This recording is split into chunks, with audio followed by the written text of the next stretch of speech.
Um abraço a você, caro amigo internauta, minha gratidão por estar mais uma vez acessando o nosso vídeo, que você também pode acessar pelo site da Editora Chico Xavier, que é o www.editorachicoxavier.com.br.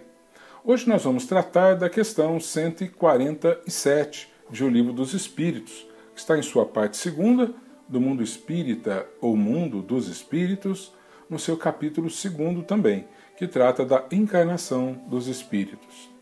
A questão 147 é a seguinte: por que é que os anatomistas, os fisiologistas e, em geral, os que aprofundam a ciência da natureza são com tanta frequência levados ao materialismo? E a resposta: o fisiologista refere tudo ao que vê. Orgulho dos homens, que julgam saber tudo e não admite haja coisa alguma que lhes esteja acima do entendimento. A própria ciência que cultivam os enche de presunção. Pensam que a natureza nada lhes pode conservar oculto. Bom, nós sabemos que ciência e religião sempre mantiveram um grande distanciamento. Isso é histórico na cultura do ser humano no planeta.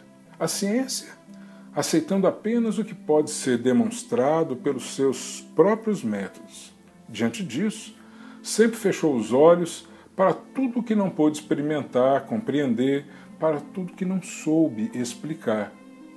A religião, por sua vez, não se afastando dos seus próprios dogmas, nem mesmo daqueles que a ciência já demonstrou que estavam equivocados. E aí o exemplo clássico é a questão do criacionismo, da teologia tradicional, que diz que Deus criou o homem através de Adão, que veio do barro, e depois da costela de Adão criou Eva, e a ciência demonstrando, através da teoria da evolução de Charles Darwin, que as espécies evoluem. E nós temos aí a ciência, a antropologia, já encontrando seres de quantos milhões de anos, e seres que foram vindo evoluindo, mostrando toda uma evolução da espécie.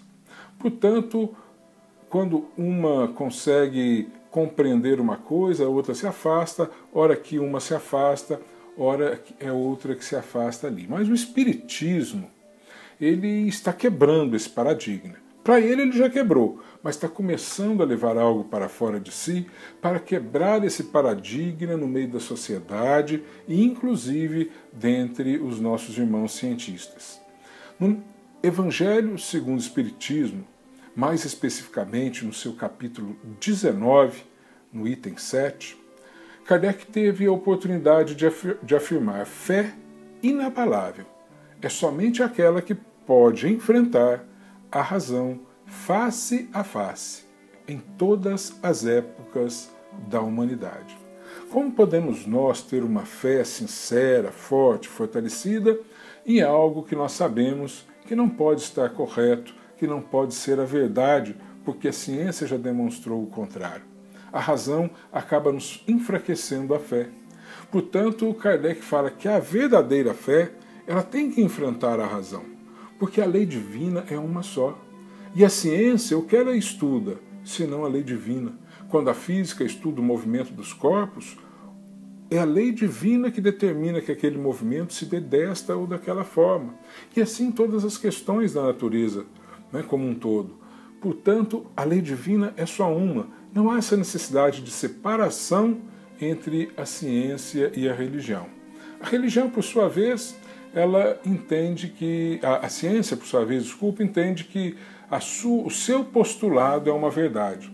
Muitas vezes, quando nós conversamos com uma pessoa e fazemos uma colocação doutrinária, e aquela pessoa mais cética fala assim: mas isso é científico? Como se ser científico fosse ser verdadeiro, fossem sinônimos as duas expressões, o que não equivale à verdade. Porque a própria ciência, quantas vezes ela derrubou alguns de seus postulados pela evolução própria, normal, natural, de todos os tempos. Então é importante que a ciência evolua, e nós sabemos que aquilo que hoje pode ser uma verdade científica para o atual momento do conhecimento humano pode deixar de ser amanhã um novo conhecimento coloca uma nova questão ali para que nós possamos aprender.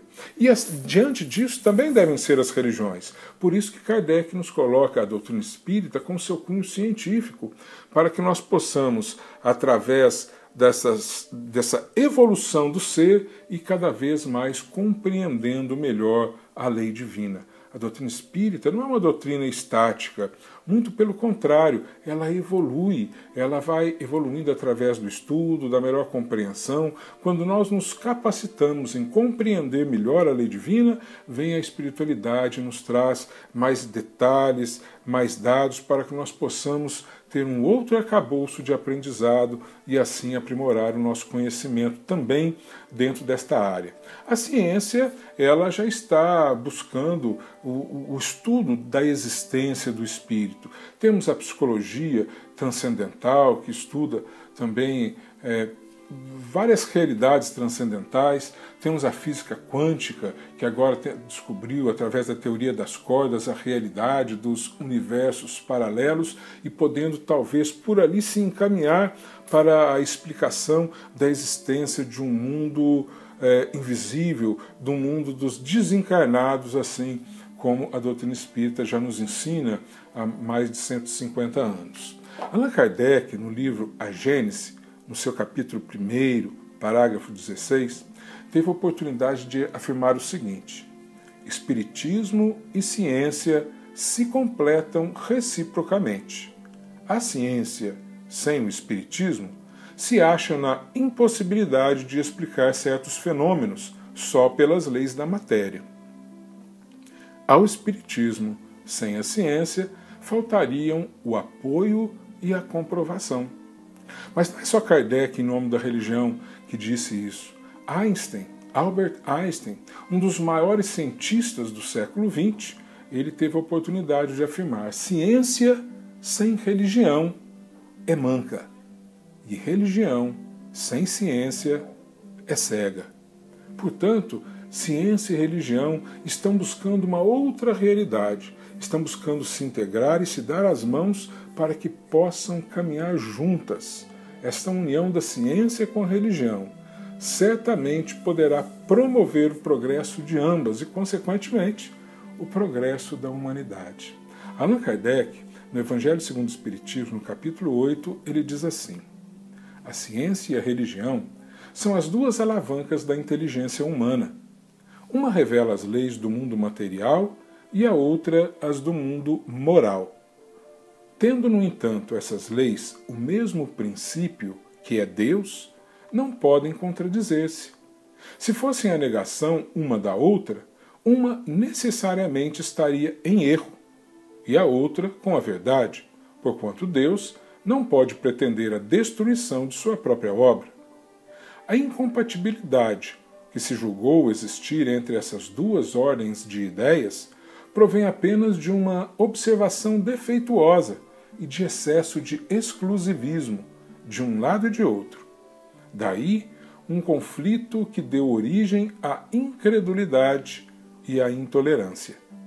São chegados os tempos em que os ensinamentos do Cristo têm de ser completados, em que o véu intencionalmente lançado sobre algumas partes desse ensino tem de ser levantado, em que a ciência, deixando de ser exclusivamente materialista, tem de levar em conta o elemento espiritual, em que a religião, deixando de ignorar as leis orgânicas e imutáveis da matéria, como duas forças que são, apoiando-se uma na outra e marchando combinadas, se prestarão mútuo concurso. Então, não mais desmentida pela ciência, a religião adquirirá inabalável poder, porque estará de acordo com a razão, já se lhe não podendo mais opor à irresistível lógica dos fatos.